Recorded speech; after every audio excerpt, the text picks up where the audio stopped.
It had been years since my husband, Daniel, had seen his two closest college friends, Jason and Mark. They'd been inseparable back in the day, the kind of trio that could finish each other's sentences and make anyone laugh without trying. Life, of course, had a way of scattering people in different directions. Jason had moved to Seattle to work in tech, and Mark had ended up in Chicago with a career in logistics. We all kept in touch here and there, occasional texts, birthday calls, but nothing that really captured the closeness they'd once had. That's why when Daniel told me they were both coming to stay the weekend, I wanted to make sure everything felt warm, comfortable, and welcoming.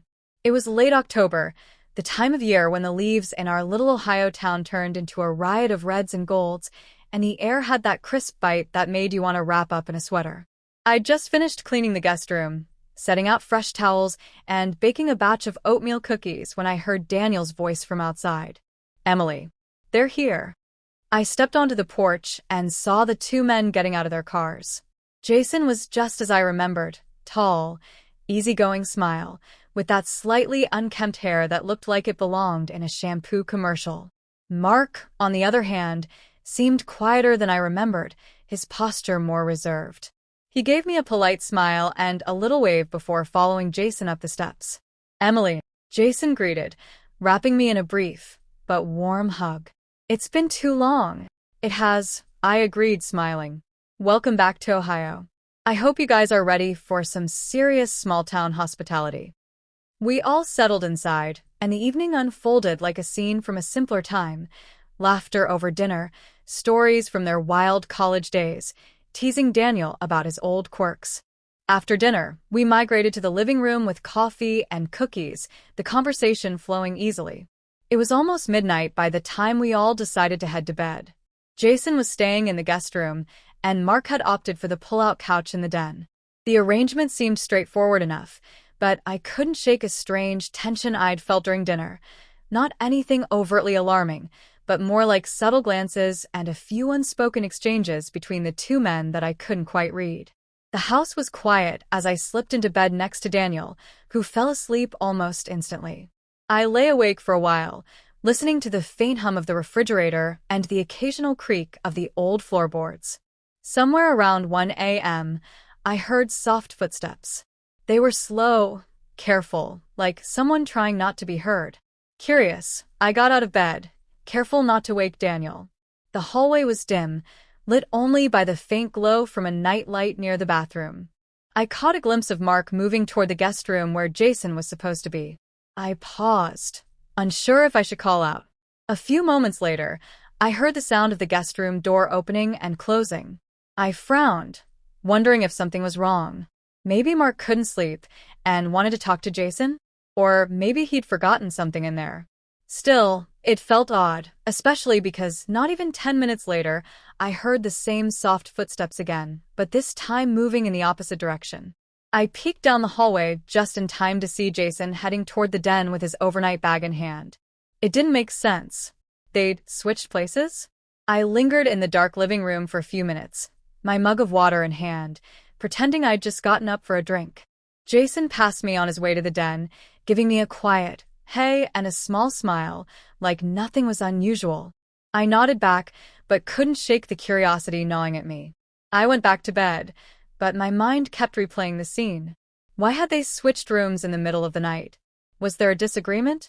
Had one of them snored too loudly? Or was it something more personal?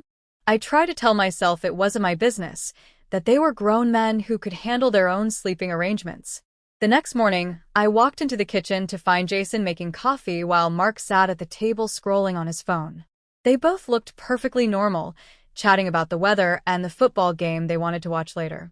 No mention of the room switch. "Sleep okay?" I asked casually, pouring myself some coffee. "Like a rock," Jason replied with a grin. "Yeah, fine," Mark said without looking up from his phone. If I hadn't seen it with my own eyes, I wouldn't have guessed anything had happened at all. That afternoon, we all took a walk through the park, the fallen leaves crunching under our feet. The conversation was easy again, but I kept catching small moments where Jason and Mark would exchange glances, like they were silently communicating. That night, I decided to stay up a little later than usual, curled up on the couch with a book while Daniel went to bed early. The house eventually grew quiet, and I was about to turn in when I heard it again. Soft footsteps in the hallway. I glanced up just in time to see Jason heading toward the den, where Mark was supposed to be. Minutes later, Mark emerged from the den and made his way to the guest room. I set my book down and took a deep breath. "Everything okay?" I asked gently from the couch. Mark froze for a second, then smiled awkwardly. "Oh yeah, just, needed to switch. Guest bed's better for my back." Jason, passing by, chuckled. "Yeah, we figured we'd swap for a bit. No big deal." I nodded slowly, pretending to accept the answer, but inside I was certain there was more to the story. Still, I let it go. They were Daniel's friends, and if they wanted to keep whatever this was to themselves, that was their choice. By the third night, the switching had become almost routine. Quiet footsteps, the soft click of doors, and then silence. Daniel, somehow, remained blissfully unaware, sleeping soundly through it all. I debated telling him, but it felt like stirring up a mystery without any proof or real harm being done. On their last morning with us, I found a small folded note on the kitchen counter addressed to me. It was from Mark. "Emily, thank you for letting us stay. I know you noticed the switching. It's nothing bad, just something personal between friends. Sometimes life gives you chances to talk about old things in private and the setting matters. We appreciate your kindness and discretion." I read it twice, a strange mix of relief and lingering curiosity settling over me. Whatever their reason, it wasn't my story to tell. When Daniel hugged them goodbye later that day, he was all smiles, already talking about next time.